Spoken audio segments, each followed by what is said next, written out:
Welcome to the Corporate Venturing Insider Series, where I interview top practitioners in the CVC world and learn with you the best practices and golden nuggets that they have accumulated over their career. In this episode, we will be learning from Fumiko Uraki, Director of the Venture Group at Mitsubishi Chemical Group. Fumiko, could you take a few minutes to share your story and how you got to where you are today? Thank you very much, Nicola. Very excited to be here.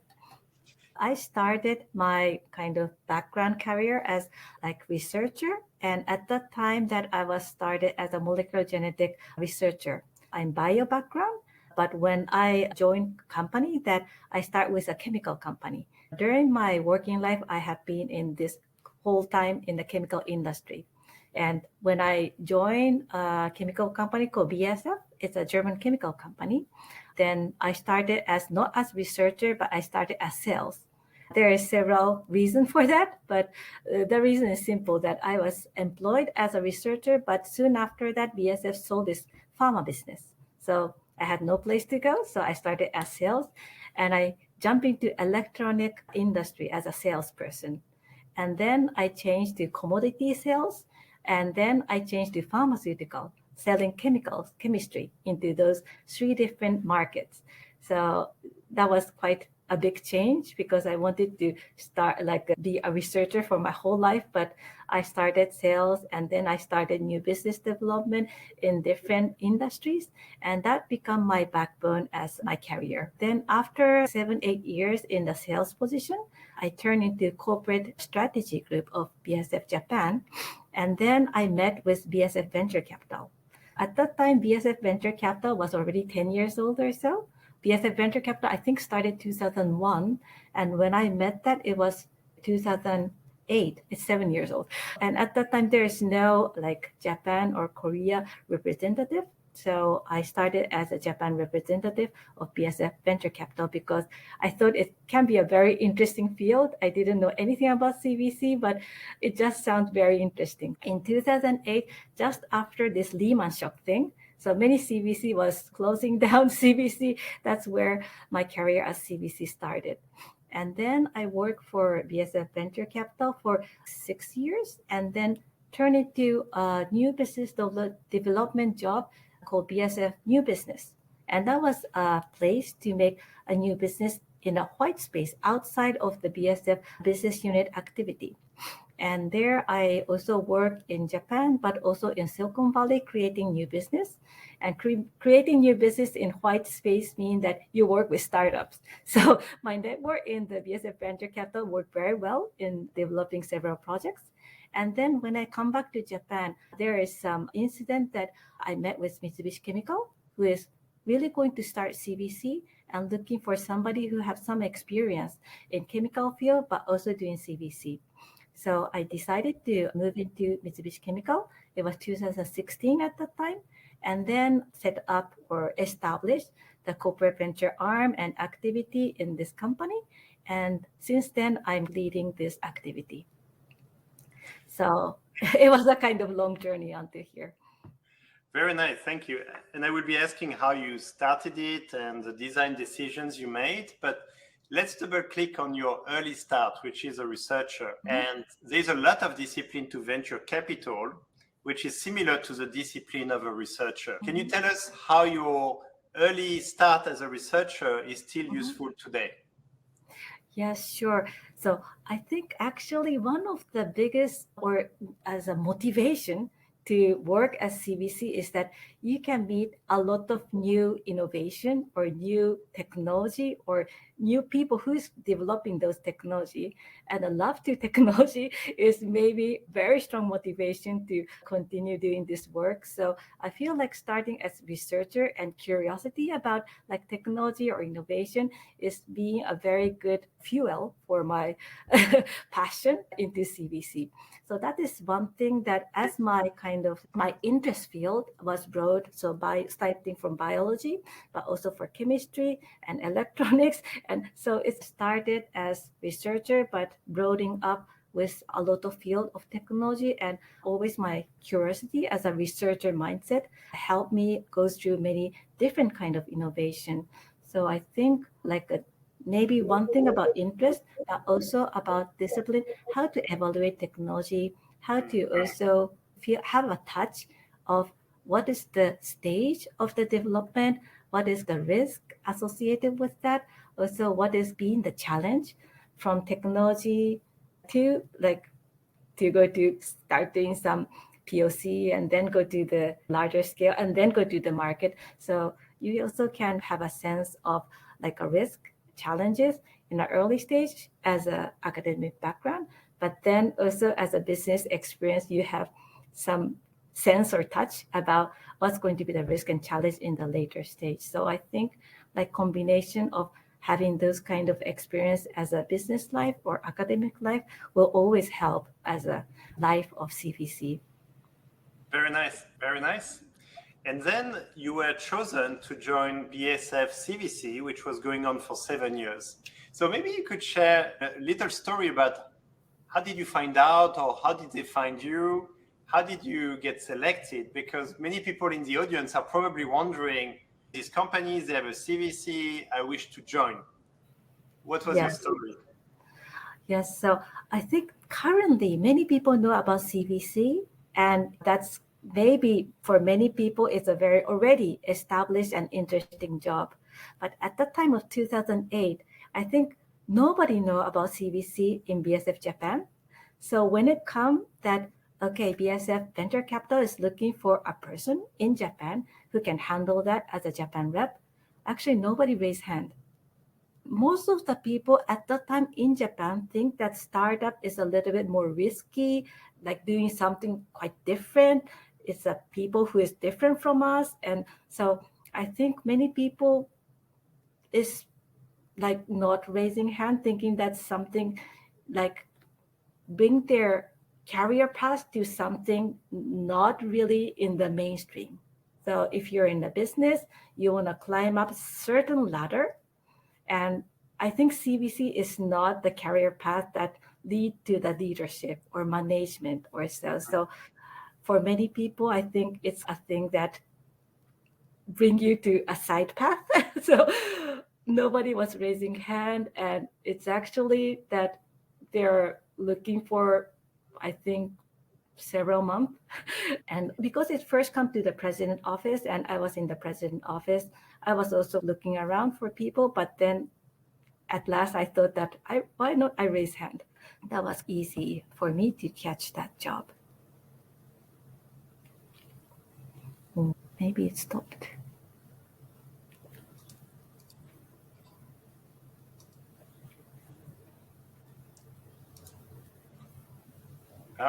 So no Yes. regrets joining BSF CVC.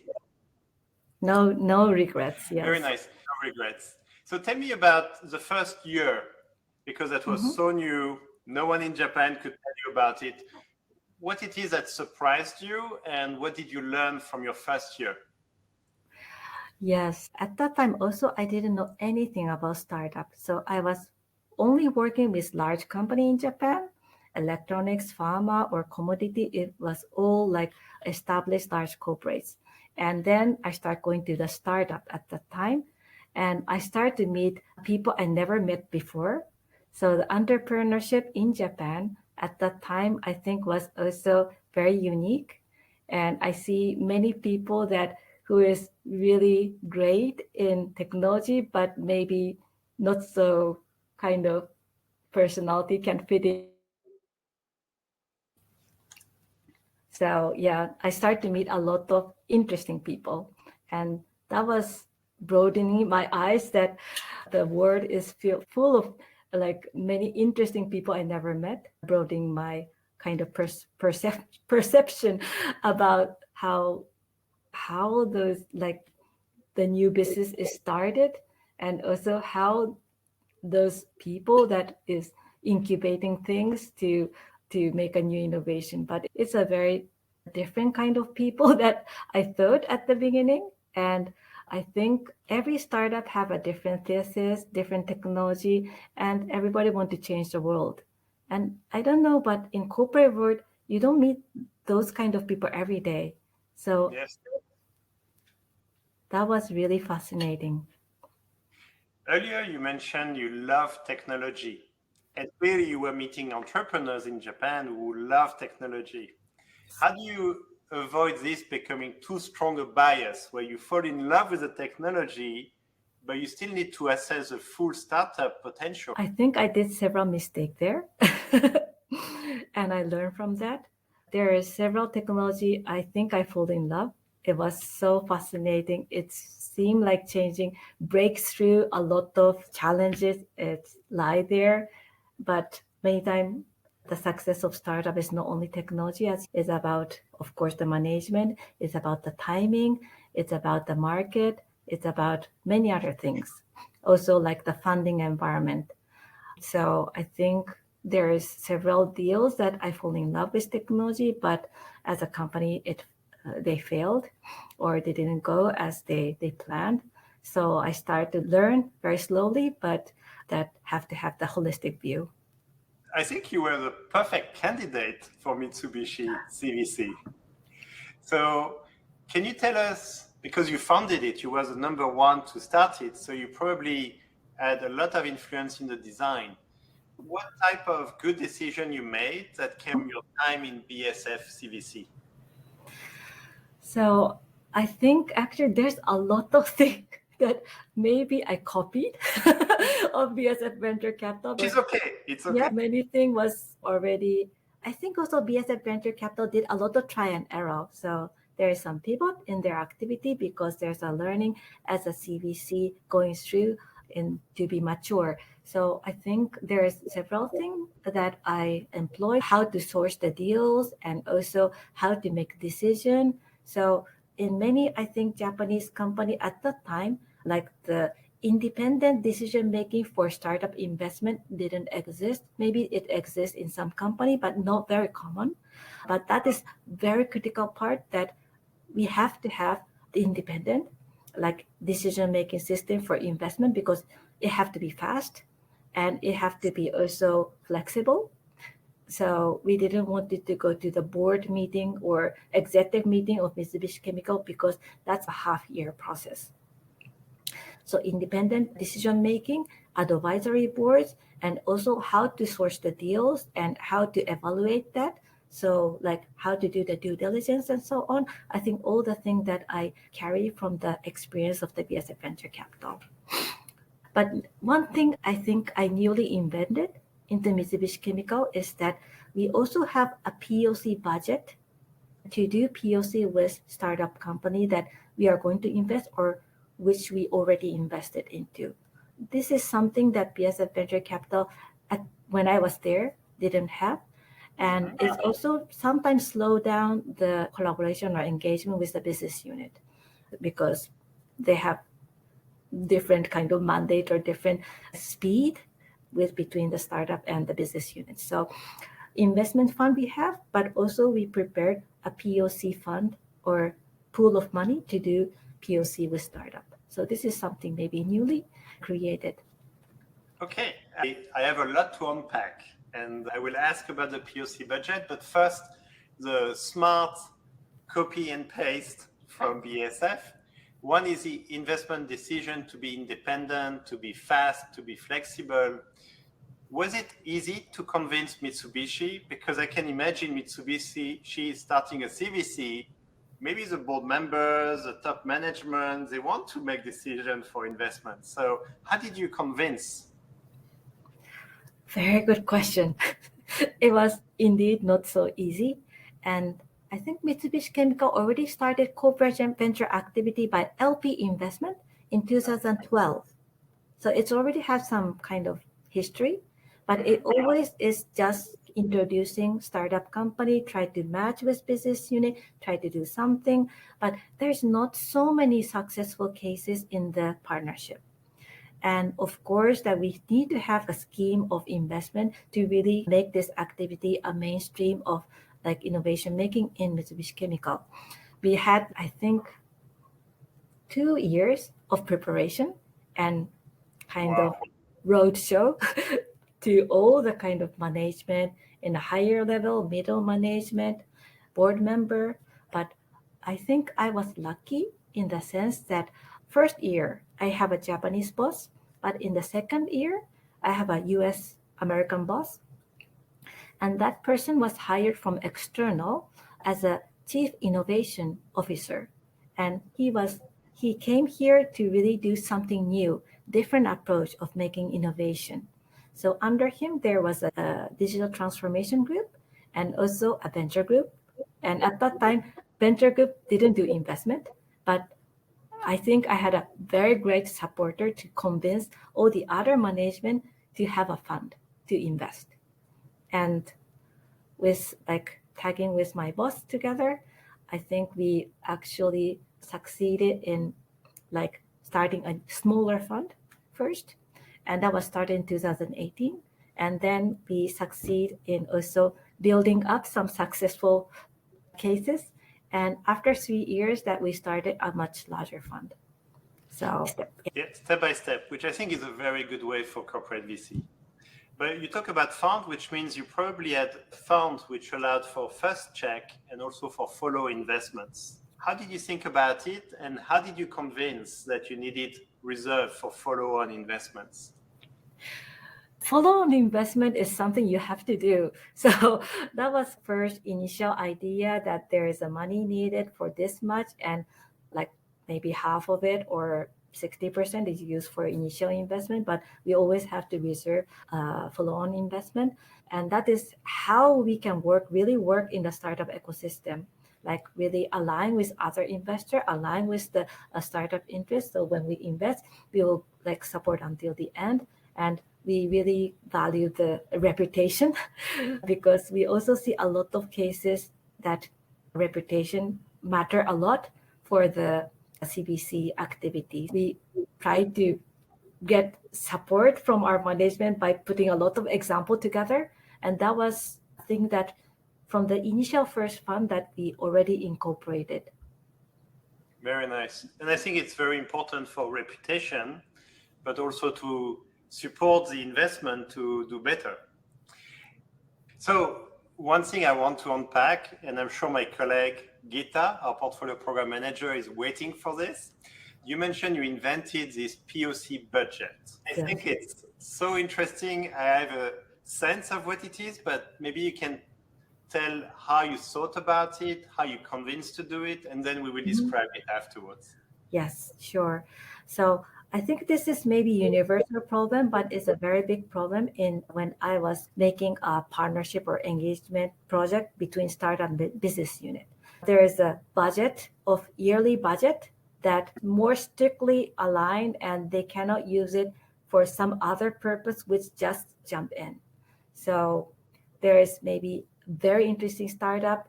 The business unit people want to work with the startup, but they don't have budget. And they say to the startup, okay, we will try to kind of plan a budget for next year. So please wait 8 months. And of course, startup will never wait for 8 months for that. 8 months is like a lifetime. So many projects stop there because of the timeline of getting the budget for POC will never live up with the speed of the startup. So there we need even a small amount to start something. And there the idea of having this POC budget started. So we tried to budget the really first step of the POC. And then with the result that can scheme a bigger POC, or we really can go to the joint development or joint partnership or so.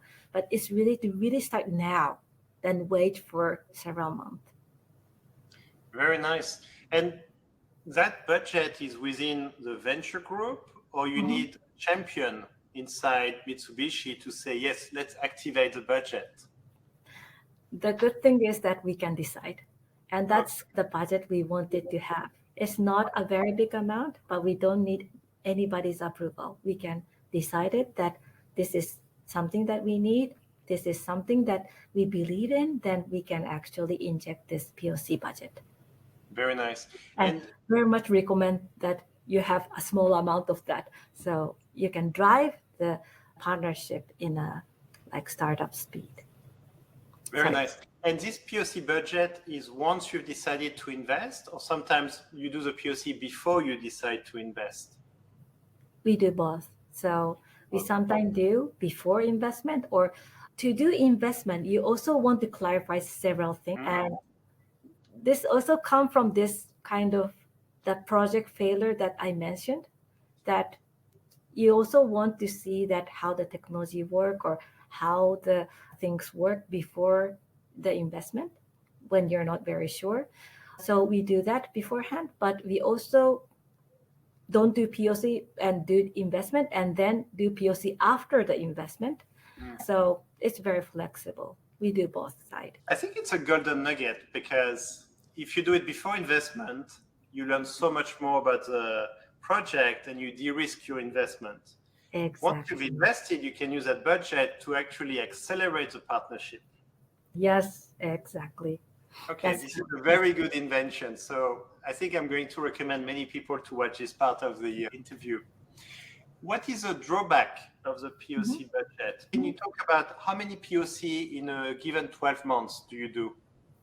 So we usually have a budget of 6 POC we can do, but many times it's not used up to 6. We can do around 6 POC, and if this is going to be increased, then also we are also planning to increase the POC budget. But currently we can run around six to 8 POC or so, depends on the size of the POC. And the drawback is that sometimes the business unit people think is a easy money and come to us saying that, okay, we want to do this thing, but they are not really serious to do that. They just want to try, and nothing happened after that, even positive result.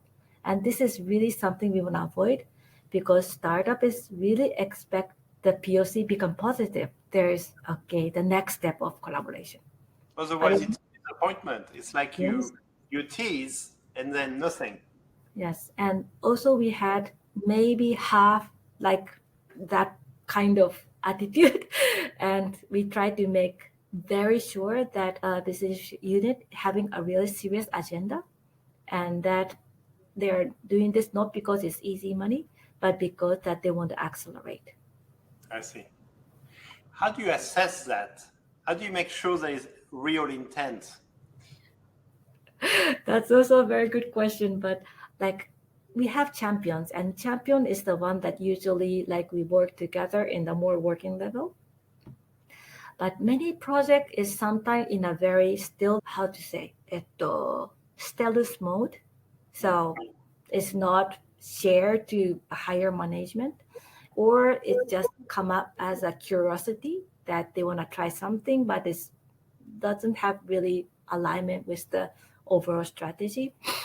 So we try to check that whether it's really aligned with the larger picture, and also somehow we try to check with the upper management that this is something that is really that something that you want to do.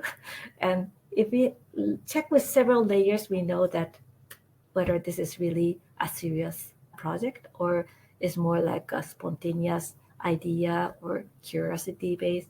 Also, curiosity will sometimes turn into great projects. So we don't want to just eliminate that, but to just avoid to be easy money for just try, get information. I want to double click on this. You just mentioned easy money, but at the end, you don't want to stop people from being curious if the curiosity can lead to a real new innovation project. So I think part of it is to judge people, right? Both Yes. internal and external. Yes, exactly. Okay. So that I think is very interesting, this POC budget. Can you give us a sense of how many times before investments you do a POC and that leads to a better investment? So there are several POC interesting that give a lot of insight of the company, and we decided not to invest. And I think that is also a positive result as a POC. And I think there is like a kind of POC and investment started almost at the same time, but POC a little bit earlier and have a kind of good indication it's not finished the POC and we make investment. That's I think one case.